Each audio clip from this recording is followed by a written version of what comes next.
may or may not have forgot about a wedding anniversary on a certain day in the summer until I had 2 teenage daughters that dug me out of a huge hole. I was pretty down on myself, but I just remember my dad being super confident in my abilities. Hey, this is Brett Kissel, and I've got a story about somebody in my life who had my back. His name is Garth Brooks. I couldn't read the road signs, and so I'm trying to call Nick. It's like first week when I got called up, I'm like, I'm going to miss this meeting. So he ended up kind of holding the meeting back a little bit. I cross-checked Stu Grimson. Oh, no. And I was like, uh-oh. And all of a sudden I could feel Tony Twist push me out of the way. I got your back, Connie. I was like, oh, thank God for Tony Twist. I forgot my damn cleats in the hotel room. Calvin McCarty, I'm a 10 and a half. I think Calvin was like a size 12. So I look like Bozo the Clown out there doing my conditioning test, but damn it, I had some cleats to do it in. Mark Stone didn't have to welcome me into his home, but he made me feel like I was family right from day one. I was probably the worst house guest ever. I'm a lousy dresser, so Tyson Berry, my neighbor, came over and brought me a nice pair of shoes for the appearance. You got the same size feet as Tyson Berry? Aren't you like 4 inches taller than him? I squeezed into them.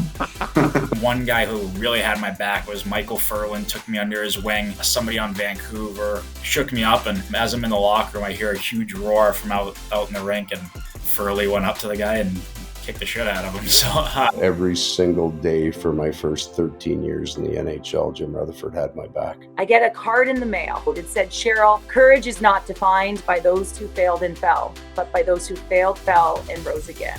He literally tells me, Claude, you need to relax. You're working too hard.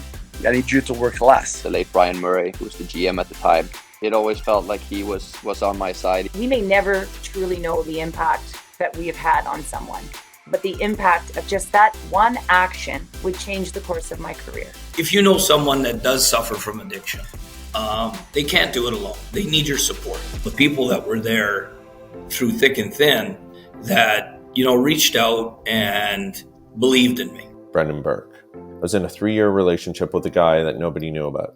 I hid it from every family, friend, you name it. No, not a soul knew, and we had just broken up. And then Brendan and I formed this friendship, and we talked every single day. He had my back for months, and I try and honor him every day, everywhere I speak, everything I do in this space, because he had such a profound impact on me.